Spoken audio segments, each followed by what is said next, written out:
morning and welcome to a special sick room edition of Sunday Chats. Yes, which will probably be full of coughs and throat clearing. What was that? A fake sneeze? Yeah, it's a fake sneeze. Yeah. So we do apologise if there is any of that during the show, but we are still getting over our period of being poorly. Yeah. Poorly period. Poorly period. Yeah. That's got a whole load of connotations behind Poorly it. period. Yeah. Poorly period. Why? Well, it's sort of the monthly cycle, isn't it? It's disgusting, Paul. I don't need any more things of disgust. Maybe that should be a new segment. Things of disgust. What's your level of disgust? Everybody has. It's natural. It's Everybody not disgusting. has their own level of disgust. Well, yeah, I'm sure they do. Yeah. Yeah. Yeah. Yeah. Yeah. I think mine's pretty low. Yeah. Well, I think yours is. Yeah. Yeah.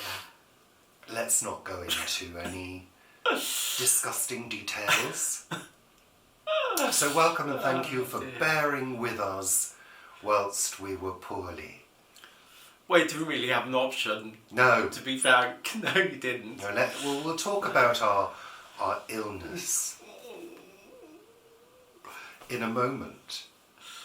But first, let me say welcome to you for joining us and also joining us on other platforms such as Instagram, X, No, I think we're giving up on Twitter. whatever it's called, Yeah. and other things. Yeah. We do have a thread, but I haven't done anything on that. No. It's very odd. Facebook. Yeah. And our Facebook group, Planet Vegetaria, that's the Facebook group by Richard and Paul since 2017. If you have recently joined us, that's contractual.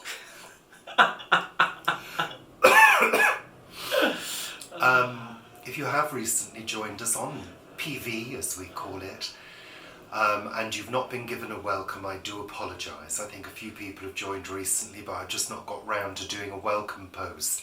So thank you for joining us on that And lovely obviously group. on Coffee as well. And also our coffee supporters on our coffee Yeah. page, where you can buy us a coffee Yeah. to support us financially. Much appreciated. God knows it's much appreciated. Yeah. Yeah. So, yeah. It's a tickle.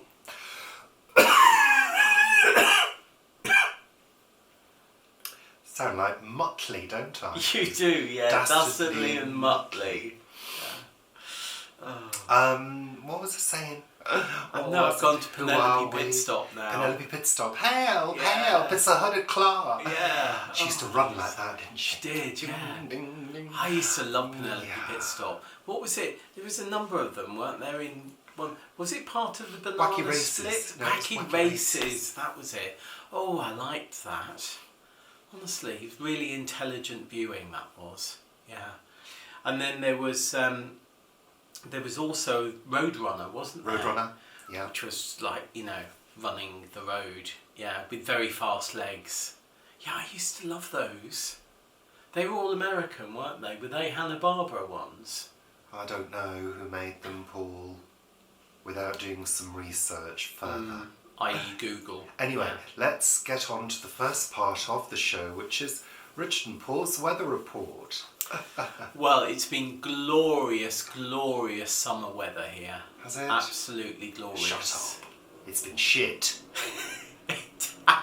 Absolutely shit. Oh dear. I mean, this is one of the worst summers I've ever known, I think. I think this is, Just they're saying horrendous. that it's already on record to be the wettest August. So we'll see how that actually pans out. I mean, it's 14 degrees outside. It's going to get down to 10 degrees during the day tomorrow, they said. It's 17 degrees in the house. I mean, if we had, unlimited cash, I would be putting the heating on. You would, wouldn't you? Yeah, I would. I'm all right at the moment, but I horrible. have to say it's nice to get into bed and get under the covers and all be nice and snug, That's like I was earlier in the week. under the multiple duvets that we're currently using. Yeah. I mean, it's just crazy. Yeah. So just rubbish. And it's been so windy. What have we got? Storm Anthony is coming over at the moment. Is it Anthony? I don't know. And the whole week has been windy and damp, and then as we got to the end of the week, really wet. So today it's just been pouring. Mind you, earlier in the week it was chucking it down as well, wasn't it? I can't quite remember. We're in, when you're in the middle of illness, things sort of just take on an ethereal frame. Ethereal. Ethereal. Take on an ethereal frame, and I feel as though we've been going through that for like 10 days now, because you became ill last Wednesday week. We were talking about the weather. Oh yeah. But that's it, isn't it? The other thing is my brain goes into so many different things when I'm ill as well. Oh, don't use illness as an excuse for that. Well, no, it does anyway, and it goes even worse when I'm sort of not feeling well. Yeah.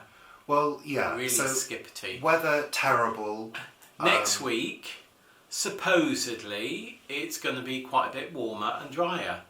So we'll see how that goes. Because we have been looking at the weather forecasts and they seem to have been so significantly out regularly that I have no faith in the fact that next week may be a mini heat wave. We shall see. I mean, even if it gets up to 21, 22 and stays around there for a week, that will be rather nice. Well, yeah, but I mean, too little, too late. Yeah. Too little, too late, really. I mean, summer's nearly over. What I'm hoping for, and it's my usual hope, is that we'll have a glorious, balmy September and October. That's what I'm hoping for, because that can significantly extend summer in the UK. Absolutely. If we have what's commonly known as an Indian summer. Well, I know that term is not correct, but that's what we kind of call it, and that would be lovely. I mean, everywhere's looking very lush. I mean, that garden is looking very lush and it green. It is. Everything. I mean, I haven't been to the plot for a week. Can you believe that? I just haven't had the energy to go. But things in the autumn, this should make the colours of everything look really fantastic when they do change, because the trees are really, full of moisture. They've got lots and lots of, chlorophyll in them, and they should be great. The leaves should look fabulous when they do change this year. Well, when they do change, and that's the thing, isn't it? Because when we do have a wet summer, what very often can happen is we can have a balmy September, October, and then the leaves don't start to change until November sometimes. So it could mean it's a sort of late-ish autumn. Anywho, we can't predict the future, can we? No. Wish we could. No. Some things have been predicted. Yeah. Anyway, let's move on. So yes, we've been unwell, and as Paul said just before, it started with me. It was actually at work. I remember I had a tiny little cough, and I thought, what's that tickly cough? That's unusual. Didn't think anything of it, and then that was the Monday, and then by the Wednesday evening when I was sat here, I became so cold. I couldn't get warm, and I was virtually shivering. I thought, uh-oh, this doesn't feel right, and bang. Yeah. Managed to do some stuff on the Thursday because we had a viewing. Yeah, Thursday evening we had a viewing. So, Thursday afternoon. Yeah. And we did pop down to our friends, kept distance because we weren't sure, what this was. And I was feeling absolutely fine. And by the Friday I was in bed, yeah, unable to move. at all. Yeah. Other than do the very basics like go to the loo and lean forward to pick up some water and drink it. That was it. I couldn't move, and I was like that for 2 days. And then it kind of switched because you came down with it. Yeah, so we had a work party on Saturday morning, and I was absolutely fine for that. Was rushing about the site, making sure jobs were being done, and tasking people to do certain things, and all of that was absolutely fine. Came home, and then in the evening I thought, oh, I feel a bit odd. I feel a little bit chilly. Went to bed. Sunday I was sort of like full of it, absolutely full of it, shaking, cold, but not with a high, not with a temperature. That was the odd thing. You had a really razor blade throat. I had hardly anything whatsoever. Yeah. It was very odd. It was a mixture of loads of different symptoms which kind of seemed to come all at once. And after several days. Sneezing, coughing, sore throat. I don't think I had a temperature. No, I didn't have. And I don't think I had what felt like was a fever. Yeah, but it wasn't but it a wasn't. fever. Yeah. And really nasty, really, really nasty. Luckily, you'd been cooking for me, and then you came down with it. I started to feel marginally better, and was able to then cook for you. Yeah. So we managed to eat, albeit lightly and simply. It was simple stuff like cheese and tomato on toast, omelette and toast, scrambled eggs and toast. Like toast. Managed to do some vegetables one evening with a veggie burger and some gravy, but very simple, quick cooking. But it's just been the energy drop. Yeah, yeah. We've literally not been able to do anything significant at all without feeling dizzy and out of it. And yeah, it is strange when you're ill because you're kind of thrust into an alternate universe. Yeah. Where you can't do anything. And I didn't even want to look at the phone or listen to the radio. So you're kind of just with your brain and your thoughts, which can race sometimes out of control. And of course tinnitus for me, which drives me crazy at the best of times. But that was like ramped up to 11, which was really not very good. And I knew I wasn't well because I had chaos dreams, and when I used to be ill as a kid, in fact for decades, I had dreams where I was running through brightly coloured landscapes of cubes and spheres, and like I was being chased, and that was always my sort of illness dream. That's what I got. That sounds fabulous. Well, it wasn't. And now they've become chaos dreams. So the everything it's completely different. It's quite normal, but the whole story is completely chaotic, and I find that really, really challenging. Chaos. I find chaos challenging. I know you'll say you're very chaotic, but real chaos is sort of frightening. I like to have some structure that takes me through, and in these chaos dreams there is absolutely none whatsoever. So we're both feeling a lot better. The last night was the first night I slept through. I haven't slept properly since Friday, about a week now. So last night was the first night that I actually slept well, which I'm pleased about, obviously. Yeah. Yeah, we are feeling a lot better, doing stuff now around the house, and But there's still that sort of swimminess, that is there. And one thing that I've noticed that is really, really odd, my eyesight has changed. And I've looked this up on the internet, and it says about sort of blurry vision and things like that. But this is actually, when I was watching TV the other day with my glasses, I thought, I took my glasses off and the TV was sharper than with my glasses on, my distance glasses on. And I checked I was wearing the right glasses, and I was. And I've noticed that I'm usually able to read my phone, even though I wear reading glasses. I'm usually able to read my phone from about sort of 20 inches, something like that. But now it needs to be further away to do that. And it's really odd that my eyesight is like that. Well, it does happen. Eyes are dynamic. Eyes change. I know, and they're sort of full of liquid, so the amount of liquid in your body might have an effect on them as well. The tear layer is part of focus. Yeah, so as well. We will see. But yeah, even sitting last night, I took my glasses off. Yeah. So yeah, we're getting there. Still congested. But yeah, we're okay. We're okay. We got through it.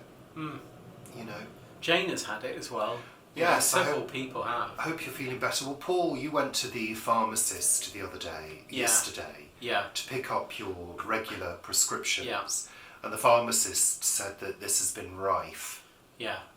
But what we do know is we both tested for COVID, and on the occasions we did it, came out negative. So we don't think it was COVID. We thought it might have been a variant, which maybe didn't show up on the COVID test. But apparently, according to the pharmacist, it's kind of a summer flu, which is going round. So, yeah, there you go. That's the story of the illness. Yeah, but it is strange being ill.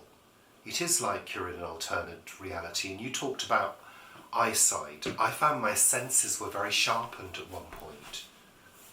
Very sharpened. My retinas seemed to be working overtime. I was getting a lot of after images when I closed my eyes. And I was wondering whether that's a sort of fight or flight response to illness. It sharpens your senses because you're weakened. I don't know. Interesting. Well, I was talking to Jane.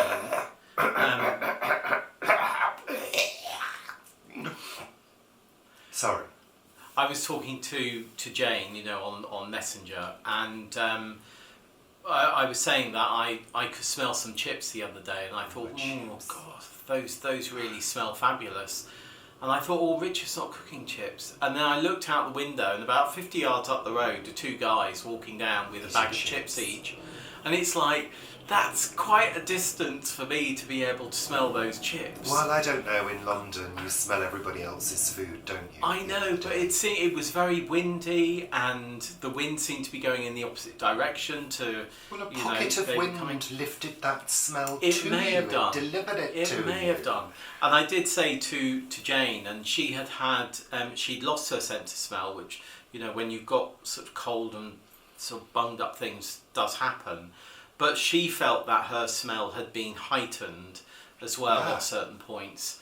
So, Mine definitely was. Yeah. Definitely. Because I think one afternoon I thought, it must be 6 o'clock because I can smell people's cooking. Mm-hmm. I mean, in London you live at very close quarters to a lot of people. Well, in cities you do. Yeah. So, anyway. I'm having some water.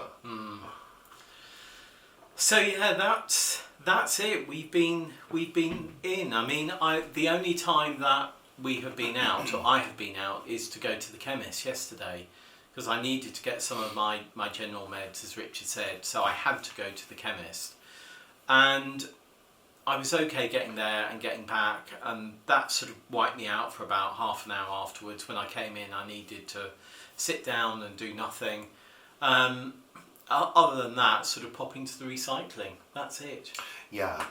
Well, that's it, isn't it? So, house update.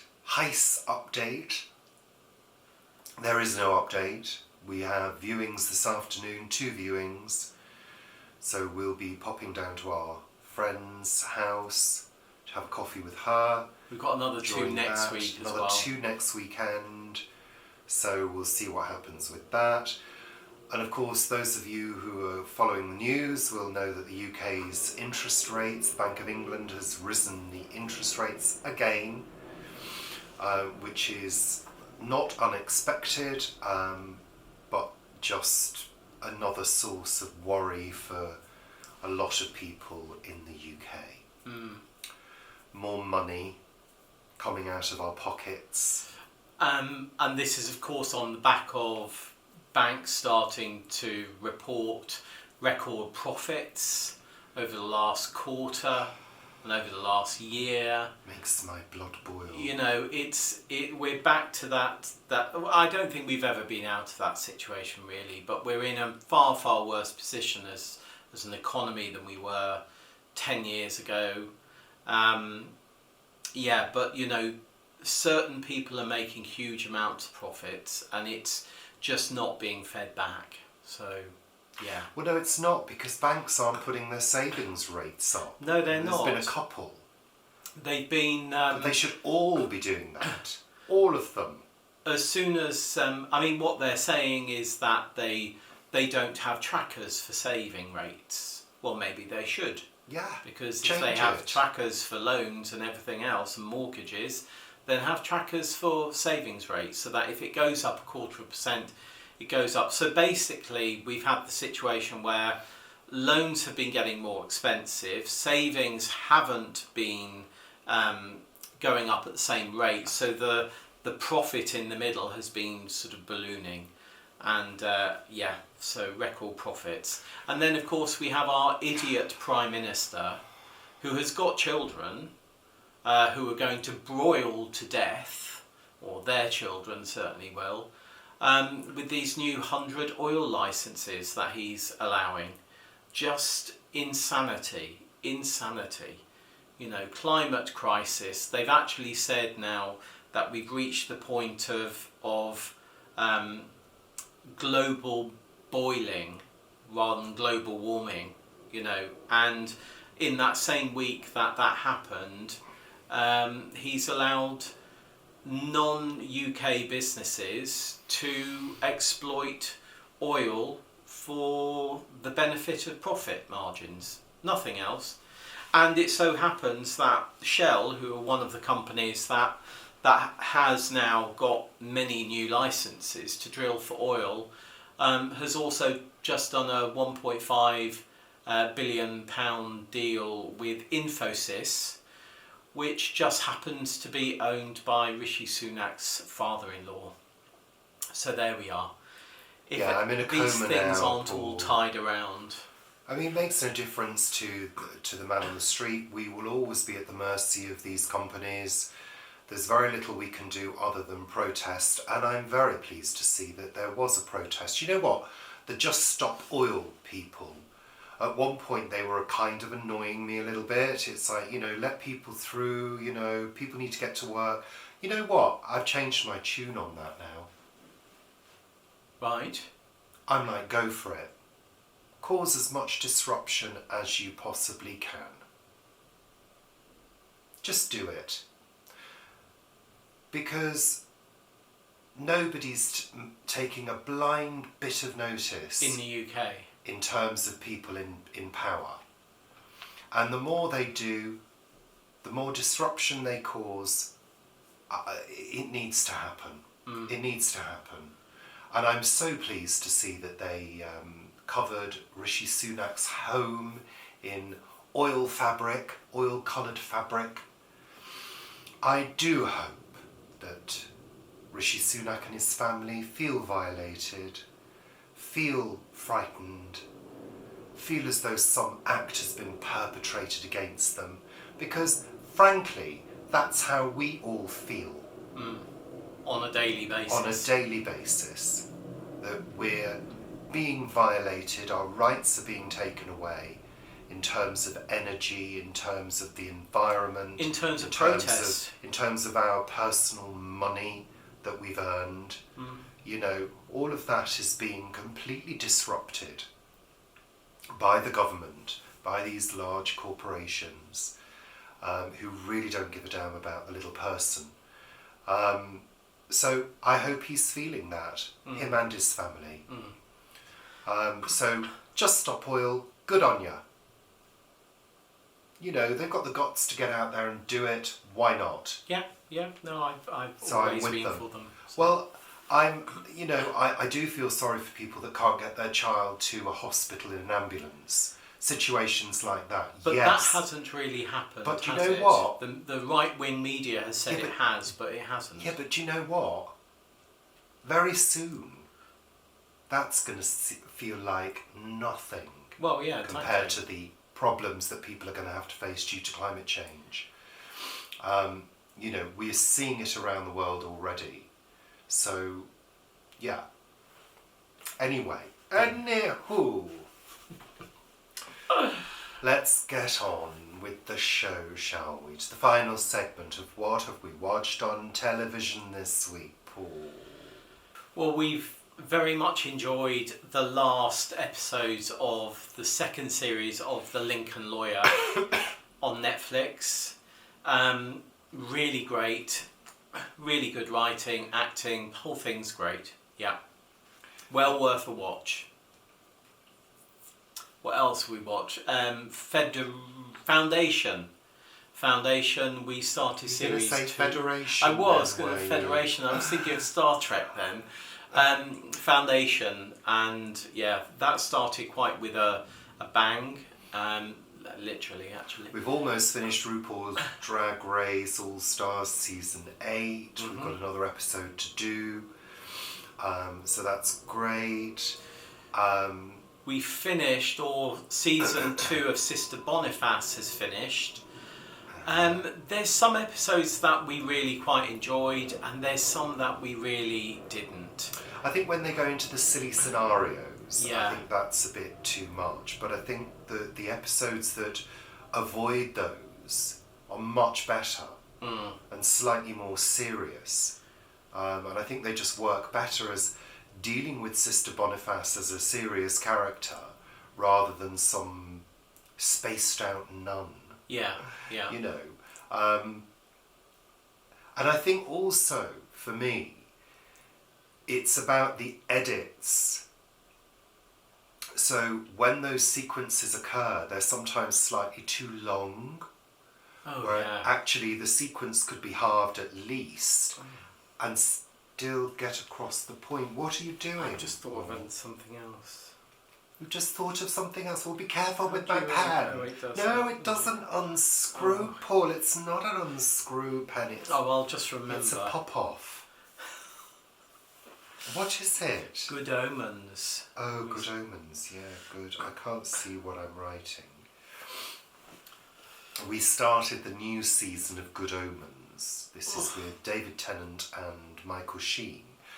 We watched the first series and Sort of got into kind of got into it. This series, the first episode, the first 10 minutes, it just feels so self-indulgent. And very slow. So slow. And contained everything we disliked about the first series. Yeah.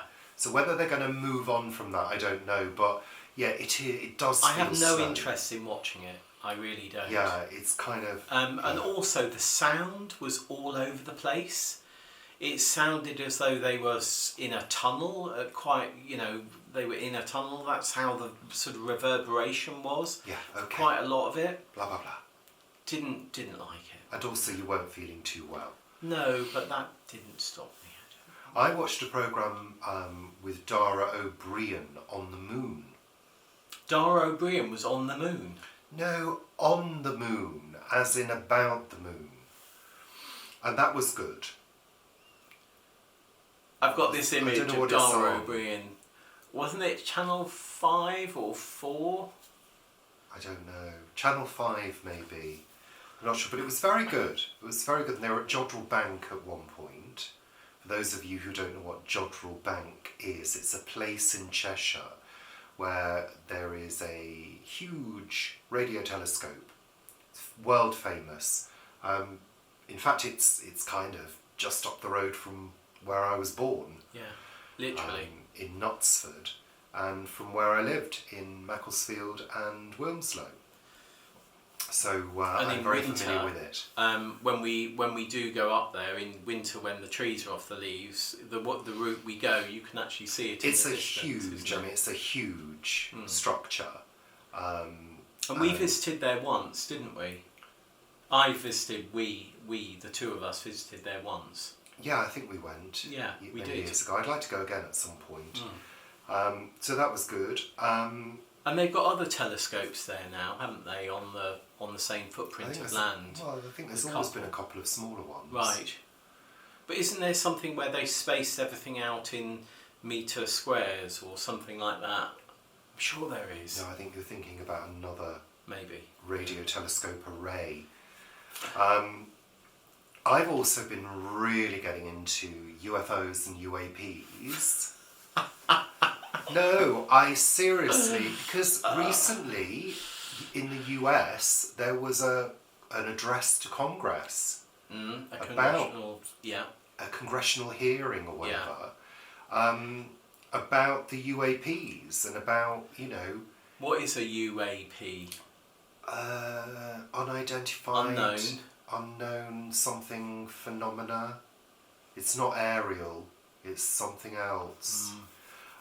Anyway, shush now, Paul. God.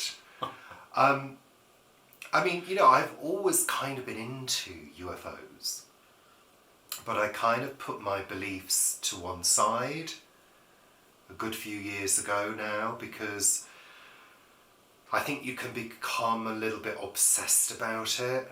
I mean, I was really obsessed about UFOs as a child. Because it was that time, Close Encounters and all of that. Watch the Skies, We Are Not Alone. And as an adult, my interest was reinvigorated with shows like The X-Files, which we watched religiously in the 90s, early 90s. And I'd sort of put those sort of beliefs to one side, I guess. But with this recent round of sightings that have been sort of corroborated by, what are they called? The US Air Force, or whatever they're called, who filmed these craft recently. I don't know, my interest has been, reinvigorated. I mean, it would be interesting to know simply how they move, how they go through time. In terms of my interest, personally, I think the governments around the world should now release all the information that they've got. I think we should be told whether there are extraterrestrial craft buzzing around the planet. I think contact should be attempted, because clearly they have an energy source which is unlike nothing we have on Earth that is usable, because we are in an energy crisis now, and if there was a time that this contact was required, it's now. Because I think people have got used to the idea over the years. I think people to a certain degree are a bit desensitized to it. Certainly from the memes I've seen on Instagram. People are like, oh, aliens, whatever, And I think we need to know. And I think the energy source that they're using, we need to be able to tap into. Well, we don't know its energy source. It could be energy sources. Well, because if we've been visited by the type of alien, we've been visited by 500. You can virtually guarantee that. Well, no, there are apparently 4. Okay, 4 then. It's almost 5, which is almost 500. Yeah. So I'm really interested in that at the moment, and I think I've always said it, in my lifetime I would like to see contact occur, because I think we need to. I mean, yes, okay, they could be, not they're in our best interests, obviously. You know, like we've all seen the UK movies. and other politicians. Yeah. Who is? Yeah. So, you know, actually, if they are peaceful people... Well, even if they're not, it'd be quite fun, wouldn't it? Quite interesting. Well, I don't want to be living under a regime of... I mean, look, We already are. Look, there are lots of threads to this. I'm very aware of all of the different threads. You know, so there are lots of pros and cons. But I just think we need a revolution, an energy revolution now. We need a technology revolution. And, you know, these little aliens might be the ones to show us the way. Really. And, you know, if you're going to come down, I'll go, beam me up, I'll go with you. Sorry, Paul. I'm not sure if that's covered by our life insurance. Well... Because if it is, then I'd wave, bye, have a nice time. Like that. In a little porthole.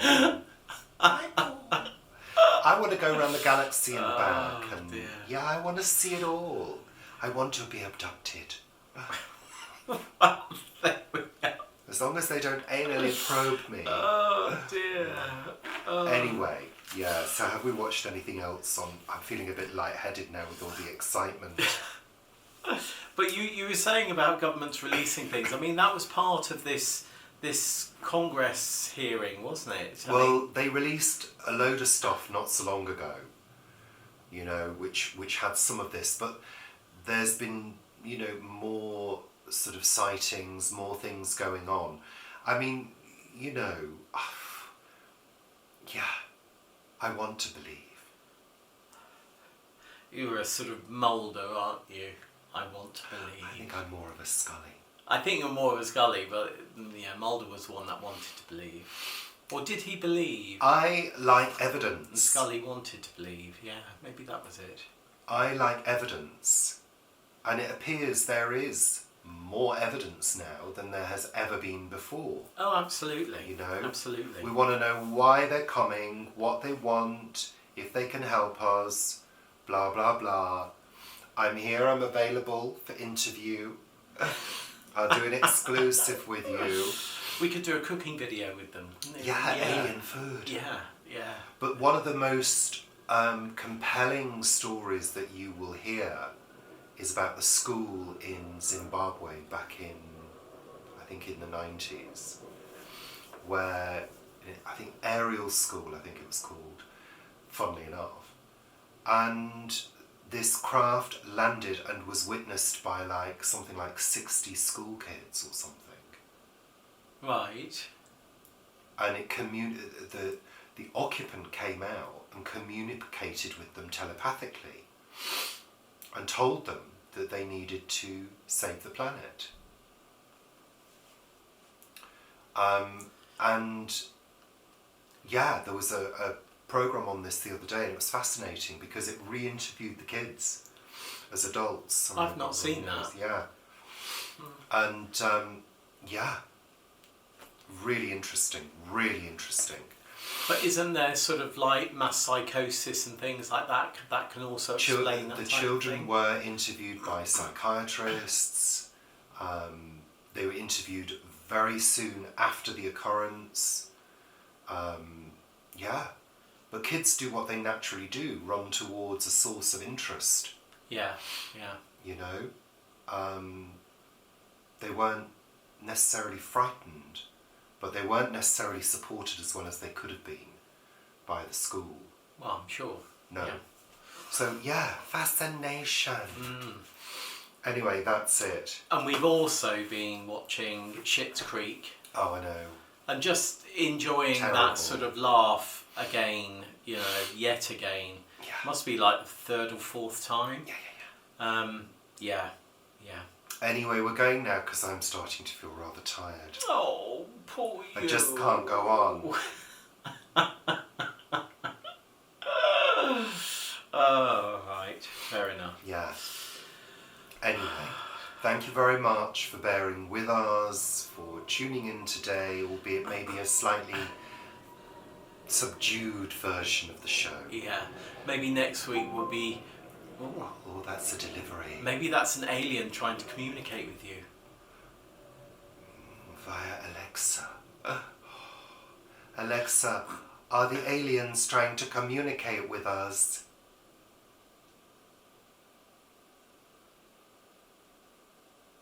Do you think that was in the alien language? 'Cause Alexa, she did flash. Are the aliens trying to communicate with us? She won't answer. She won't answer. Do-do-do-do. Oh. Obviously that means yes. Ba, ba, ba, ba, ba, ba. Or maybe it's the notifications blocking it. Alexa, stop. No, she's still flashing. She's still glowing. Strange glowing yellow light in the corner of the room. Spherical thing. Spherical light. Maybe Alexas are all UFOs. Maybe they are. Let's go. I'm being drawn down the rabbit hole. So bye for now. Take care. See you next week. See you soon. Bye.